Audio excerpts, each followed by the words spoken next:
तो LeBron James 2012 के बाद में टीम यूएसए के लिए बास्केटबॉल ओलंपिक्स में खेला नहीं था और ना ही स्टेफ करी अब तक यूएसए के लिए बास्केटबॉल ओलंपिक्स में खेला था। हालांकि स्टेफ करी को पहले खेलना था बट इंजुरीज की वजह से वो खेल नहीं पाया था। बट कहने का मतलब बस इतना ही है कि कई बार यूएसए के स्टार प्लेयर्स जो होते हैं एकदम सुपरस्टार्स, वो ओलंपिक्स में वगैरह खेलने से मना करते हैं क्योंकि उनको इस ऑफ सीजन में अच्छे से रेस्ट करना होता है, आराम करना होता है, ताकि वो नेक्स्ट एनबीए सीजन के लिए अच्छे से एकदम जोश में आ सके।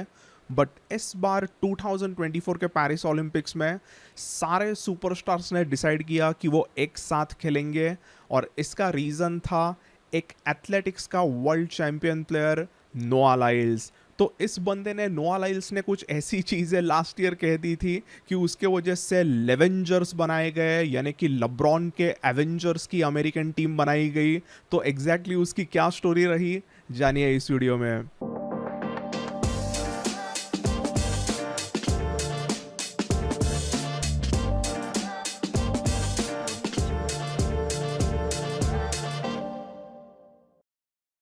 तो दोस्तों ये नोआ लाइल्स एक बहुत ही अच्छा एथलीट है, ऐसा नहीं कि ये कुछ एकदम सेकेंडरी फालतू बंदा है। ये बहुत तगड़ा एथलीट है। उसने 100 मीटर में एक्चुअली बहुत तगड़े परफॉर्मेंसेस पिछले 2-3 साल दिए थे और लास्ट ईयर 2023 के वर्ल्ड एथलेटिक्स चैंपियनशिप में उसने गोल्ड मेडल भी जीता 100 मीटर्स में और इवन 200 मीटर्स में। तो इस नोआ लाइल्स ने पिछले साल कुछ एक प्रेस कॉन्फ्रेंस में सीधा कह दिया था एनबीए के प्लेयर्स को लेके कि एनबीए के प्लेयर्स अपने आप को जो वर्ल्ड चैंपियंस कहते हैं वो वर्ल्ड चैंपियंस नहीं है।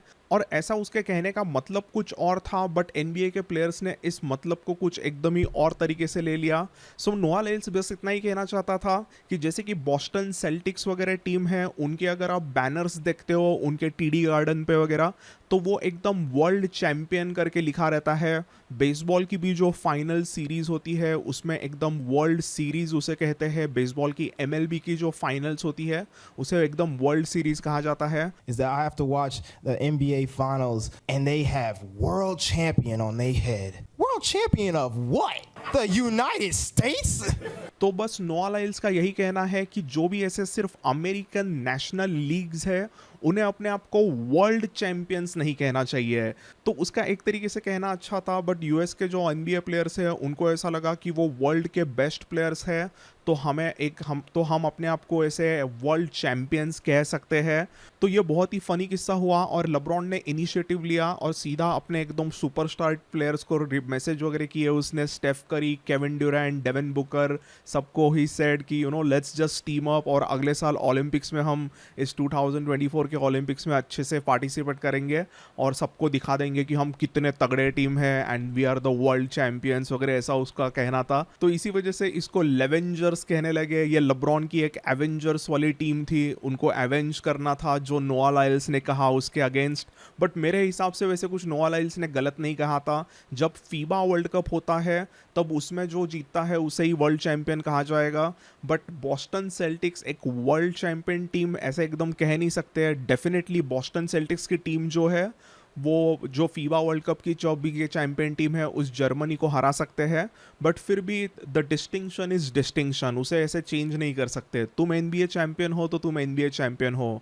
तो ऐसा कहना हुआ कि मतलब रियल मैड्रिड की अगर टीम इस बार जो चैंपियंस लीग जीते हैं तो they can not call themselves as world champion, because even though मतलब वो अगर एक वर्ल्ड चैंपियन टीम अर्जेंटीना को वैसे हरा सकते हैं बट इसका मतलब वो वर्ल्ड चैंपियन नहीं हुए। तो that's the distinction which I felt वहाँ पे होना चाहिए। बट ये एनबीए प्लेयर्स को कौन समझाए। बट एनीवेज जो होना था वो हो गया। एनबीए के एकदम सुपरस्टार्स की स्टडेड टीम यहाँ पे पेरिस ओलंपिक्स में पार्टिसिपेट की और भाई एकदम खतरनाक उन्होंने परफॉर्मेंसेस दिए। लाइक सेमीफाइनल्स और जो फाइनल हुई वो बहुत ही एपिक रही थी। सेमीफाइनल्स स्पेशली जो यूएस वर्सेस सर्बिया हुए उस मैच में एक्चुअली सर्बिया ने शुरुआत में काफ़ी ज़बरदस्त 3 पॉइंट शूटिंग की थी। 3 टाइम एमवीपी निकोला योकिच एज वी नो सर्बिया से खेला था और उसे बार बार टीम यूएसए के प्लेयर्स डबल टीम कर रहे थे ताकि वो गेम को इन्फ्लुएंस ना करे।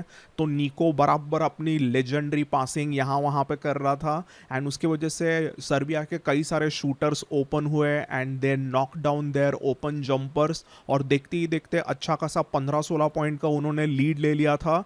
एंड ऐसा लगा मानो अभी यहाँ पे सर्बिया कहीं यूएसए को हरा ना दे। But then here comes Steph show. Steph Curry के ज़बरदस्त परफॉर्मेंस के वजह से फर्स्ट हाफ में यूएसए हमेशा उनके नॉकिंग डिस्टेंस में रही थी। ऐसा कभी भी नहीं हुआ कि सर्बिया एकदम लीड पे जा रही है। करी ने कुछ 5 थ्रीज एकदम फर्स्ट हाफ में ही मार दिए थे, एंड देन वापस सेकेंड हाफ में भी करी ने कुछ 4 3 पॉइंटर्स मारे। टोटल उसने इस गेम में 9 3 पॉइंटर्स को कनेक्ट किया। Steph Curry was just on fire in this game. और एकदम आखिरी क्वार्टर में ऐसा हुआ था कि एकदम यूएसए सर्बिया के पीछे आ गई थी। सर्बिया पूरा गेम में लीड कर रही थी, but at the end of the quarter यही कुछ 5-10 पॉइंट का डिफरेंस था, एंड उस समय पर एक स्टेफ करी ने 3 पॉइंटर मारा। लेब्रॉन ने भी एक इनसेन अपने हमेशा की तरह ड्राइव मार के स्कोर किया, एंड देन केविन ड्यूरेंट ने एक तूफानी उसका क्लासिक नॉकडाउन जंपर मारा।